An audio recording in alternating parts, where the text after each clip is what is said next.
These 5 whiskeys got worse. I used to like them, but they're just not the same anymore, so we're doing a bit of an edgy video today, but it will be an interesting one. Stick around.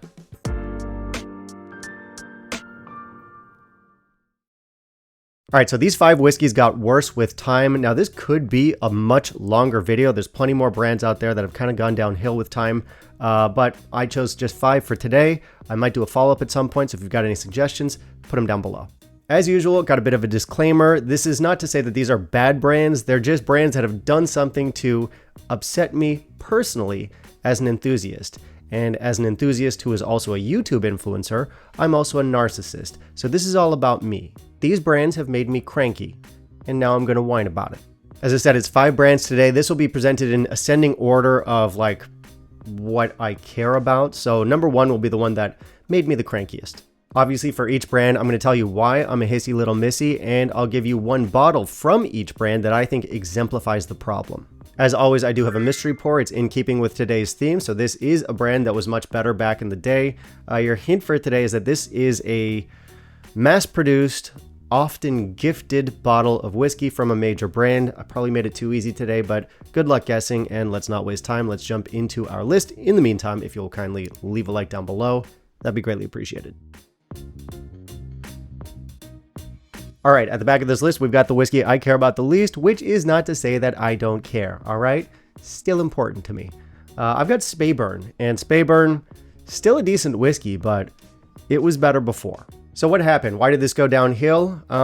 Basically what happened is the brand nerfed themselves, which we'll get to in a moment. It's definitely a recurring theme in today's video.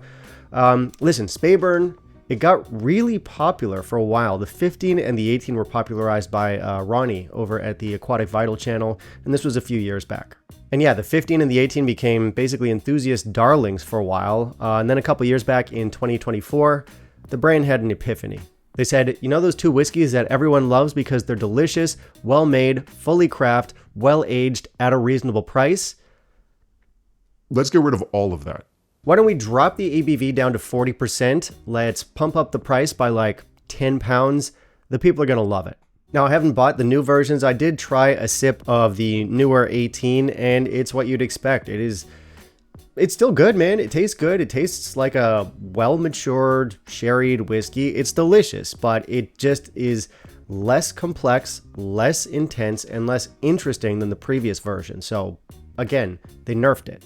And here's the thing, the flavor profile isn't bad, and the price, yeah, it's still reasonable for an 18-year-old. It's just that you had something good and you made it objectively worse, subjectively worse, but objectively worse to appeal to, I guess, a broader audience because people want smoothness. I don't know. You had enthusiast darlings, and you guys were riding high for a few years, and I don't know what's going to happen now because I think you might have lost the enthusiasts.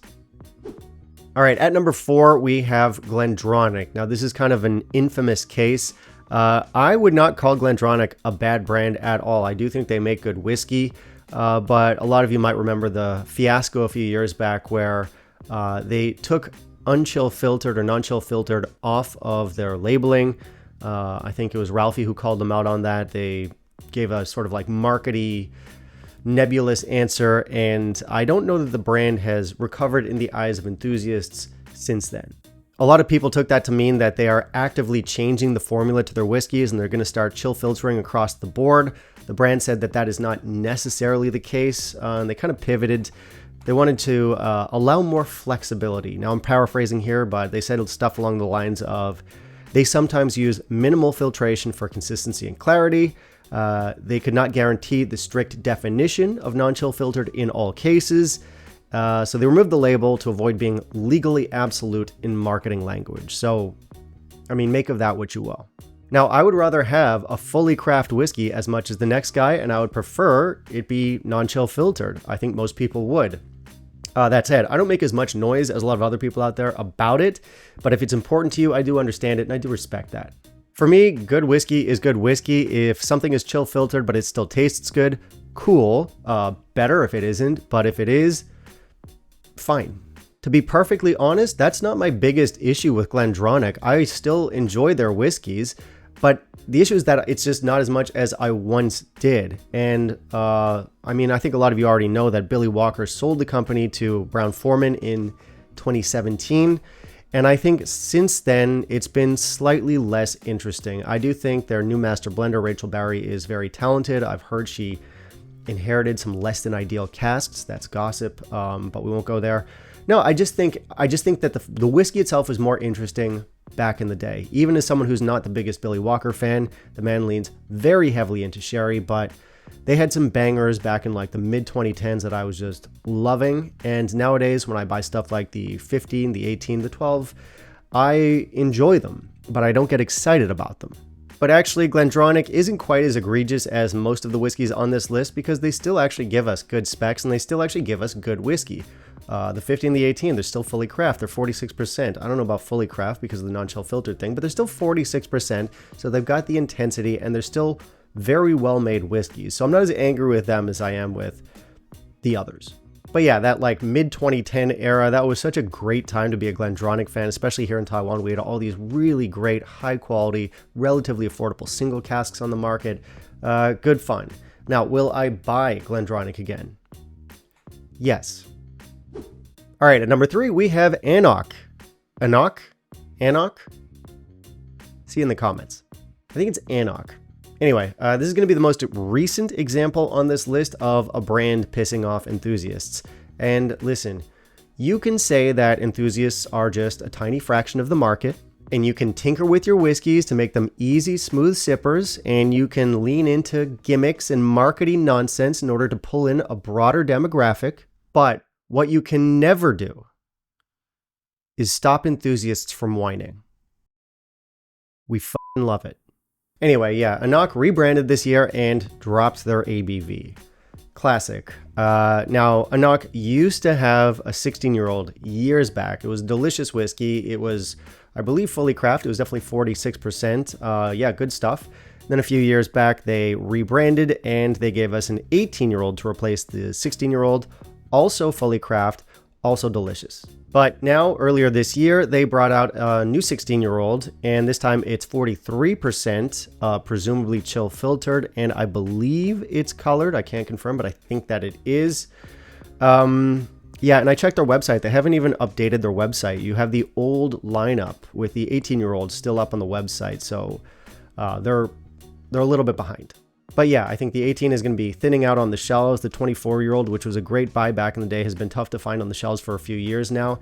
And they'll be rolling out this new line, which is the 12 and the 16. Now, the old 12 was always 40%. It was one of the few whiskeys that I enjoyed at 40%. So I'll give the new 12 a shot. Still 40%, so I guess nothing's changed there. And I'll probably end up trying the 16 at some point. I don't hate 43% whiskeys like a lot of people do. I'll give it a go, but it's disappointing that they were a craft brand and now they're not. I mean, except for the 12. You know what I mean.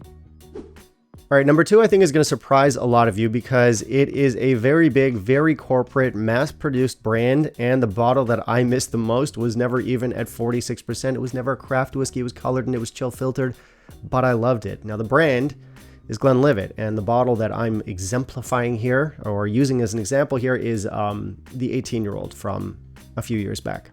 That old 18 was such a great bottle. 43% or not, I thought it was an absolutely beautiful and affordable, well-aged whiskey. Unfortunately, I think it was 2020 something, early 2020s, they swapped out the 43% and put in an 18-year-old at 40%.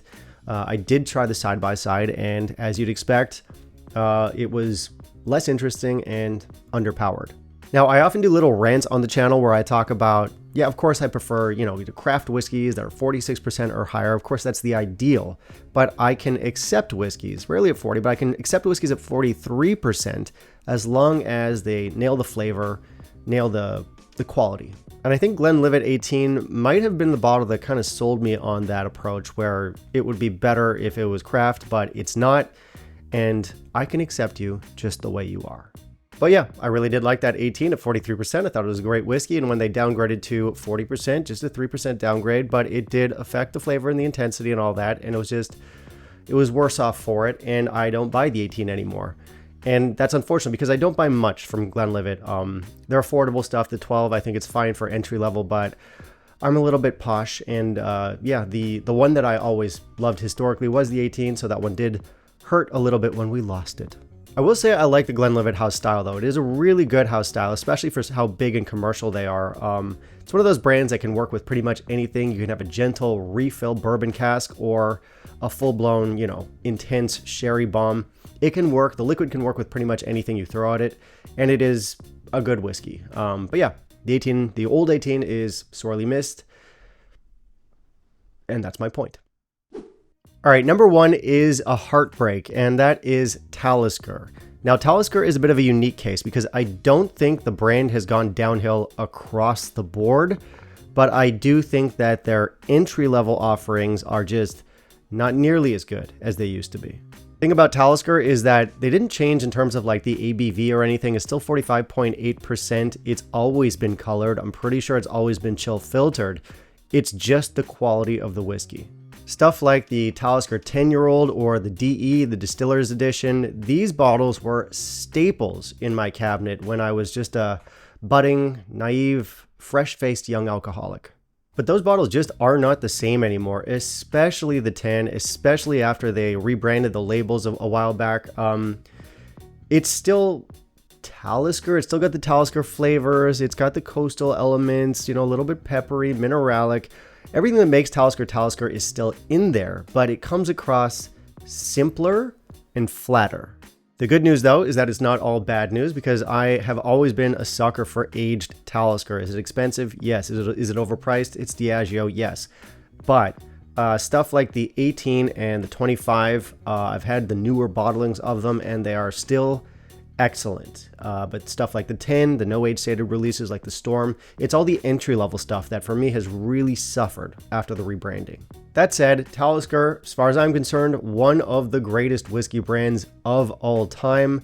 Love a good age stated Talisker. Will I continue to buy Talisker? Absolutely. So we're not saying let's boycott these brands. We're not saying these brands are bad across the board, but I'm cherry picking a few examples where something has gone downhill. And for Talisker, yeah, it's the 10, and that's a shame.